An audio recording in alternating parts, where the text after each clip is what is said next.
On se retrouve aujourd'hui dans la première épître de Pierre, au chapitre 2, et à partir du verset 18 jusqu'à la fin du chapitre. Dans les versets précédents, on avait vu ces exhortations de Pierre à avoir une conduite remarquable au milieu des païens avec lesquels nous vivons, pour être un témoignage de Jésus-Christ et d'être soumis, entre autres, aux autorités, à toute forme d'autorité, et non pas à cause de la grandeur d'âme des autorités ou quoi que ce soit, mais seulement à cause du Seigneur, de le faire pour le Seigneur.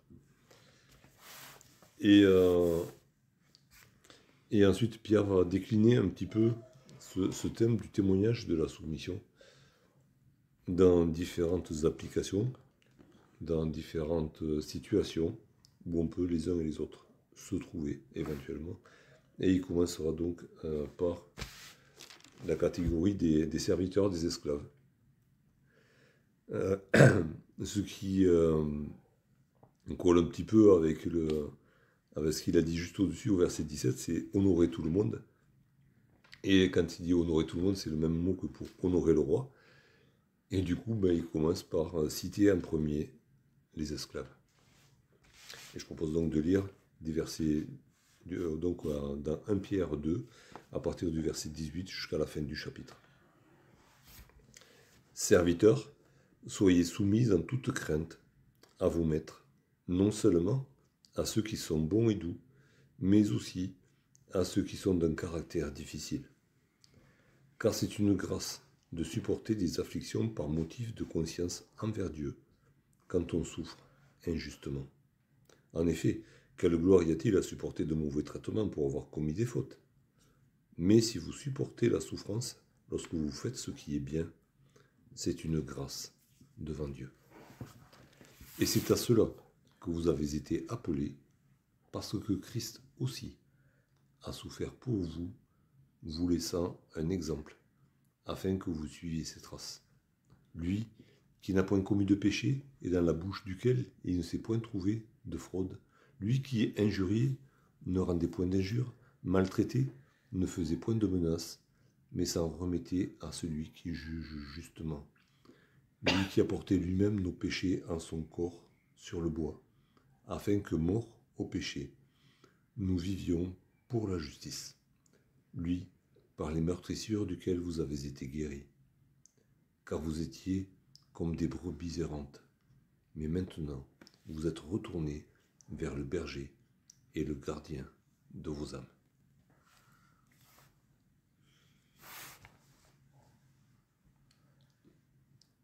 Pierre s'adresse aux serviteurs, et le mot qu'il a pour serviteur, c'est un mot qu'on trouve très peu dans le Nouveau Testament. C'est pas doulos, le serviteur qui est rémunéré, c'est pas non plus l'esclave, le mot qui est utilisé pour esclave assez souvent dans le Nouveau Testament. C'est un mot qui pourrait être traduit par domestique. Donc c'était des esclaves, tout de même, mais qui étaient dans la maison du maître, qui étaient H24 au service du maître. Parce qu'il y avait les esclaves qui travaillaient dans les champs, qui travaillaient dans le commerce, qui du coup étaient un petit peu, parfois un peu lâchés, on va dire. Ils avaient des missions particulières et qui pouvaient voyager, enfin voilà. Eux, ils sont enfermés H24 dans la maison du maître, au service du maître. C'est une catégorie d'esclaves qui n'était pas toujours très favorisée, quoi. Surtout que les moments de calme, ils devaient être rares. Ils étaient corvéables à merci 24 sur 24. Et donc ça nous pose quand même... voilà, ça nous met en face d'une catégorie d'esclaves particuliers qui sont toujours sous pression, on va dire.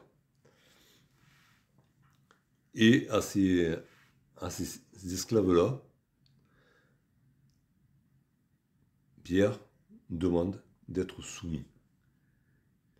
C'est le même mot qui est utilisé au verset 13 pour être soumis à toute autorité.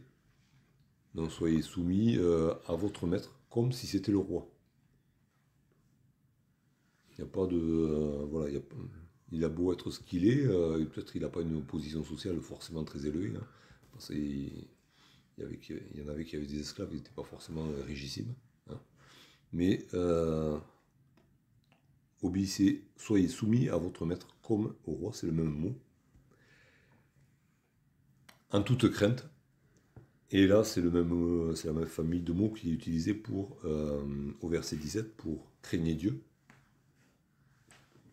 Voilà, c'est le même respect, c'est le même mot. Hein, je veux dire, il n'y a pas un mot inférieur quant au respect dû au maître. Et au cas où on se dirait qu'on peut négocier quelque chose, bah, Pierre il dit non. Alors s'ils sont bons et doux, tant mieux, et sinon, tant pis. Mais la soumission, c'est la même que le Seigneur vous demande. Et quand il dit bon et doux, il y a une notion de justice, d'équitabilité. C'est-à-dire que bon, voilà, il se peut que vous ayez des maîtres qui reconnaissent le travail que vous faites et qui peut-être même vous récompensent pour le travail qui est bien fait. Tant mieux. Mais sinon, s'ils ne sont pas comme ça, et s'ils sont d'un caractère difficile, ben vous devez être soumis aussi. Et caractère difficile, c'est gentil, quoi. Hein, le mot qui est traduit par difficile, c'est scolios. Hein, celui qui a donné scoliose pour la colonne vertébrale, c'est quand ça part un peu en travers. Et donc, du coup, on pourrait traduire par pervers, tordu, injuste, bourru. C'est caractère difficile, mais très difficile, on va dire. Hein, c'est pas juste il a des sautes d'humeur de temps en temps. Hein, c'est quelqu'un qui est ancré dans son mauvais caractère et qui le manifeste allègrement. Dans tous les cas de figure, soyez soumis en toute crainte à vos maîtres. Et il leur dit le pourquoi de la chose, pourquoi il leur demande ça. C'est une grâce. Alors c'est une grâce pour vous. C'est difficile à saisir sans l'Esprit du Seigneur, mais il leur dit c'est une grâce pour vous que de supporter des afflictions par motif de conscience envers Dieu. Et là, ça change tout. Hein. Le caractère du maître importe peu. Ce qui compte, c'est la motivation. La motivation, c'est honorer Dieu. En faisant cela, vous obéissez à Dieu, vous accomplissez une bonne œuvre que le Seigneur a préparée d'avance pour vous. Alors, supporter, le mot qui est là, on le retrouvera plus loin, c'est pas le même. En français, c'est traduit supporter partout. Mais là, supporter, c'est... il y a un adverbe qui pourrait être collé, c'est supporter patiemment. Bon, patiemment, en plus, ça vient de pathéo, ça veut dire souffrir. Hein. Supporter en souffrant. Donc, non plus, on pourrait traduire endurer. Hein, supporter en souffrance, c'est endurer quelque chose. Donc, Pierre ne dit pas que c'est facile. Pierre ne dit pas que ça va pas faire mal, mais c'est pour la gloire de Dieu. Et on voit plus tard aussi que Pierre fait référence aux souffrances de Jésus pour nous. Et si Dieu le Père, si Dieu le Fils ont souffert pour nous, bah, c'est un juste retour des choses que de souffrir pour eux aussi, pour leur honneur. Et quand il dit d'endurer donc les afflictions, alors affliction, aujourd'hui quand on parle de quelqu'un qui est affligé, on le voit triste, pleurer, machin, ok. Il s'agit de douleur, de peine profonde. C'est pas une petite peine, c'est quelque chose de douloureux. Donc ils endurent des douleurs, parce que bon, les châtiments peuvent être autant moraux que physiques. Le maître avait droit de vie et de mort sur ses esclaves. C'est pas le code des esclaves du Lévitique, là. C'est celui de l'Empire romain. C'est pas le même. Et Donc Pierre en est bien conscient, il leur dit, vous allez certainement souffrir pour le Seigneur. Et c'est une grâce pour vous que d'honorer le Seigneur ainsi. Alors il leur dit, évidemment, vous pourriez être puni, et physiquement aussi, pour avoir fait quelque chose de travers. Mais à ce moment-là, il n'y a aucun motif de gloire pour personne là-dedans. Une punition, si elle est appliquée justement, ben elle est juste et point barre. Et celui qui est puni, il n'a pas à s'en vanter. Il est puni parce qu'il a commis une erreur. Voilà. Mais si vous supportez, encore une fois, ici au verset 19, au verset 20, et là, il s'agit d'endurer toujours, hein, c'est toujours pas plus facile, mais endurer courageusement et calmement les mauvais châtiments, les mauvais, on va dire les mauvais traitements. Si vous le faites courageusement et avec calme, et là ça nous rappelle Jésus, qui est allé à la croix, qui a pris résolument le chemin de la croix, et qui est resté calme face à ses accusateurs, face à ses persécuteurs, face à ceux qui le crucifiaient. Et la référence à Jésus, elle y est tout le temps, hein, là-dedans. Si vous le faites de cette manière-là, il répète encore une fois, c'est une grâce devant Dieu. Forcément, sans l'Esprit de Dieu qui vit à nous et qui vivait dans le cœur de ses esclaves, c'est inacceptable. Okay. Il n'y a que quand on a l'Esprit de Dieu, quand on vit pour Dieu, quand c'est plus nous qui vivons, mais Jésus-Christ qui vit à nous, à ce moment-là, oui, on peut saisir que ça peut être une grâce. Autrement, c'est juste pas possible. Et Pierre insiste. Hein, il ne dit pas c'est quelque chose qui va peut-être vous arriver ou que peut-être vous pouvez choisir de faire. Au verset 21, il dit c'est à cela que vous avez été appelés. D'accord ? C'est votre destin en Jésus-Christ. C'est à cela que vous avez été appelés. Et à partir de là, à partir du verset 21, il va nous faire des parallèles. Hein. On va nous parler de plusieurs choses en même temps. Et, mais voilà, c'est vraiment, mettez-vous en tête, c'est à cela que vous avez été appelés. Et ça nous rappelle ce verset 12, où il nous est dit que nous sommes appelés à avoir une bonne conduite au milieu des païens, et que c'est même la prière de Jésus au Père de ne pas nous ôter du monde, mais de laisser dans le monde en nous préservant du mal. Donc c'est vraiment la volonté de Dieu, c'est vraiment la volonté du Père et du Fils que de nous laisser dans ces conditions-là. Et pour ces serviteurs-là, eh ben, il n'y avait pas d'échappatoire. Ils étaient bloqués dans cette situation. Et Pierre leur dit, c'est le plan de Dieu pour vous. Alors honorez Dieu dans la situation où vous êtes. C'est pas que Pierre qui le dit, hein, Paul dit la même chose, de différentes manières, mais il le répète à plusieurs reprises. Honorez Dieu dans la condition où vous êtes. Et ne cherchez pas à vous en échapper. Si vous avez l'occasion de partir, si l'occasion se présente parce qu'on vous le propose gentiment, allez-y, n'insistez pas. Ah, si vous pouvez échapper à la persécution, échappez à la persécution. Mais il n'est nulle part question de révolte contre les autorités. À aucun moment. Et c'est là où voilà, il nous est dit que Christ, de la même manière, a souffert pour nous. Puisqu'il a souffert pour nous, il est habilité à nous demander de souffrir pour lui. Lui, il a donné sa vie pour nous sauver. Nous, on peut être amenés à souffrir pour lui, mais on gardera la vie éternelle. Hein ? Et on ne connaîtra quand même pas les souffrances qu'il a connues. Alors là, je suis en train de passer des serviteurs à nous, parce que déjà, on est peut-être bien un serviteur quelque part, Hein. On est coincé dans notre condition parce qu'on a des supérieurs hiérarchiques de toute manière.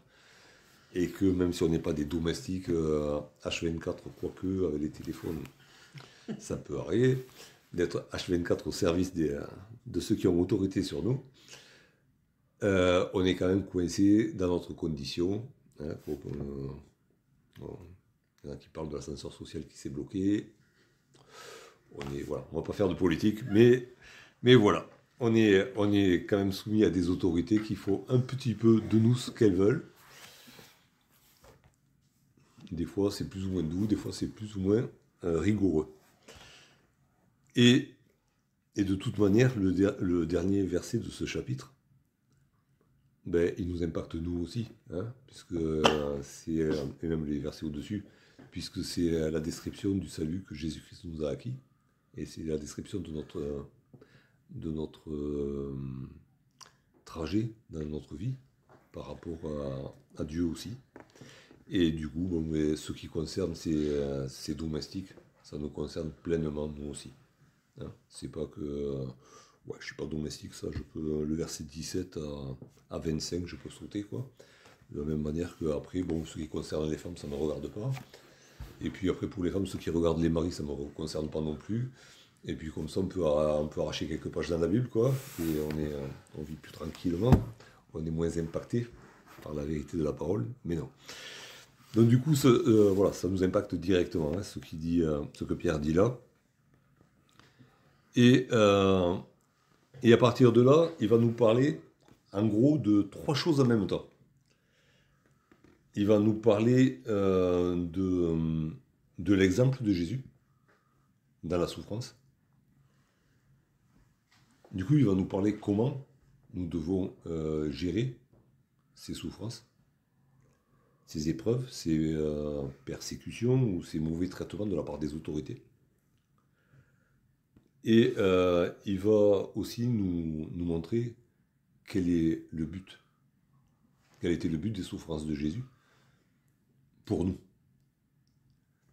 Et en faisant ça, bon, il se base beaucoup sur Ésaïe 53, hein, qu'il paraphrase pas mal, voire qu'il cite même, sans mettre de guillemets, ça ne se faisait pas à l'époque, je suppose. Mais bon, les lecteurs savaient très bien de quoi il parlait. C'était pas la peine et puis il n'y avait pas de droit d'auteur sur le livre d'Ésaïe non plus, certainement. Il n'y en a pas aujourd'hui non plus, on peut le citer librement. Et du coup, voilà, il va tranquille. Et donc, il nous dit, au verset 21, Christ a souffert pour vous, nous laissant, alors pour vous laissant un exemple afin que vous suiviez cette trace. Bon, nous, du coup, on peut le lire en mettant nous. Hein. Il a souffert pour nous, pour qu'on suive ses traces, pour que nous suivions ses traces. Jésus a ouvert la voie. Et il n'y a rien qui nous demande qu'il n'ait fait lui-même. On a juste à lui emboîter le pas. Juste, c'est... Ah, voilà, c'est gentil. Mais bon, voilà. Il passe devant, nous, on suit derrière. Et c'est tout à fait cohérent puisque le verset 25 nous dit qu'on est retourné vers notre berger. Le berger passe devant, les brebis suivent.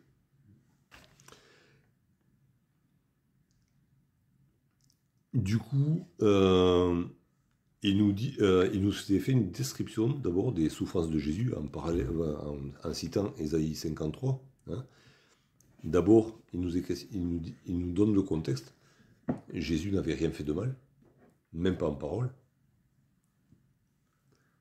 Et il insiste lourdement là-dessus. Hein.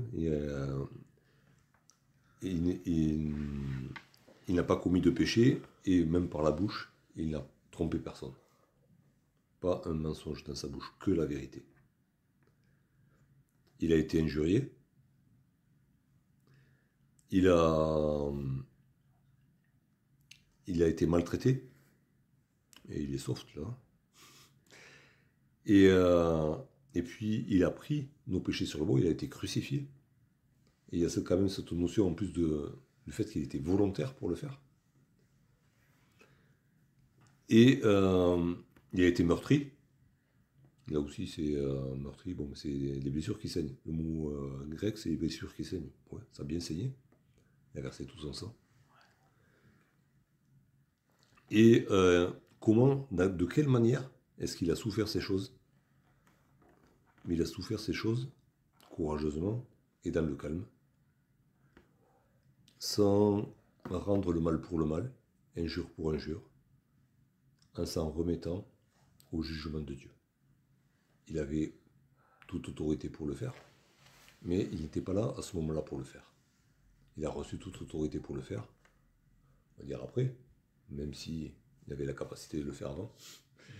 Mais il aurait pu, il ne l'a pas fait. Et ça n'est remis en tant qu'homme au jugement de Dieu. Et c'est ce que Pierre demande aux serviteurs, ce qu'il nous demande à nous.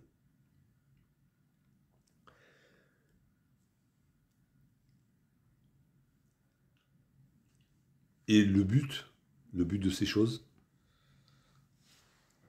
s'il est mort sur la croix, c'est afin qu'identifie à lui, on meurt aussi par rapport au péché. C'est pour nous libérer du péché, pour que notre âme soit morte au péché, devienne incapable de pécher, parce qu'identifiée à Jésus sur la croix. C'était pour nous guérir du péché et de ses conséquences,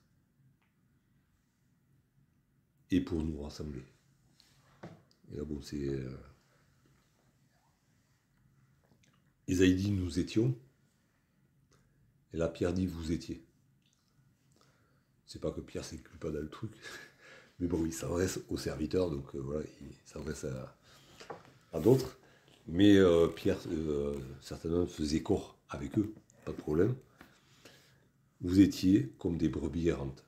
Hein, Isaïe dit, chacun suivait sa propre voie, et l'Éternel a fait retomber sur lui l'iniquité de vous tous. Ça revient à ce qui a été dit au verset 21, il a souffert pour vous, à cause de vous. Mais maintenant, hein, et du coup il y a un changement, c'est la conversion, c'est le départ à zéro, c'est la nouvelle naissance. Vous êtes retourné vers le berger et le gardien de vos âmes. Et du coup, ça change tout dans la vie. Vous êtes toujours serviteur, vous êtes toujours esclave, toujours domestique.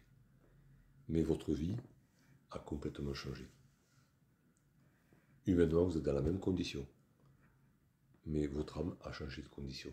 Vous êtes fils de Dieu, racheté par Jésus, et vous marchez sur les traces de Jésus.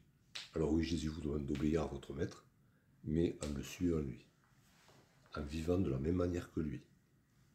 Donc le berger, c'est le berger, hein, c'est celui qui conduit, celui qui nourrit, celui qui prend soin. Et le gardien, c'est épiscopos, c'est celui qui surveille, qui surveille et nous et les alentours. Okay, il a autorité sur nous pour nous reprendre si besoin, mais il a autorité sur l'ennemi aussi pour nous garder.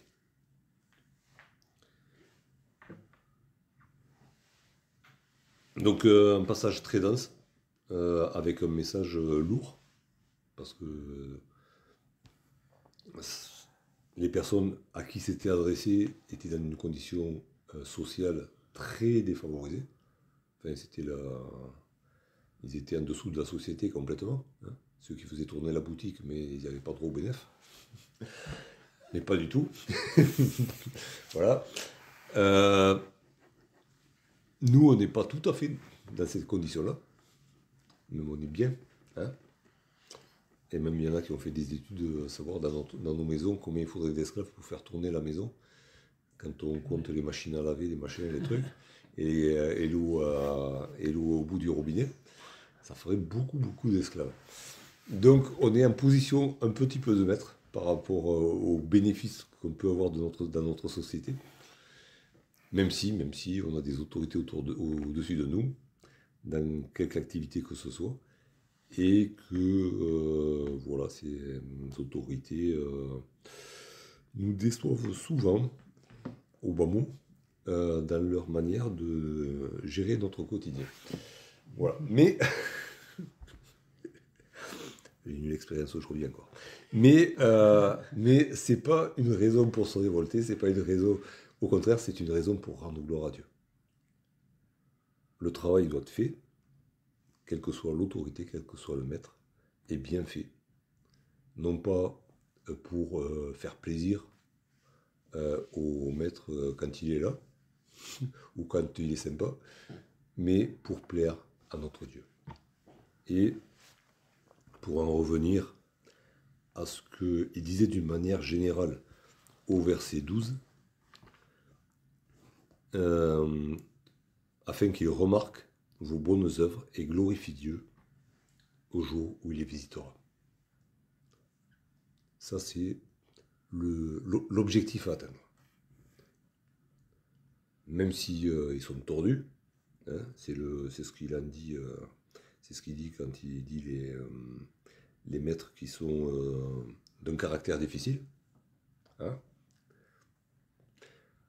Même s'ils sont tordus à l'extrême, on est tenu de pratiquer les bonnes œuvres que le Seigneur met devant nous pour qu'il les remarque. Et après, le reste ne nous appartient pas. C'est le maître, notre maître le vrai, qui va se glorifier à travers ce qu'on aura pu faire.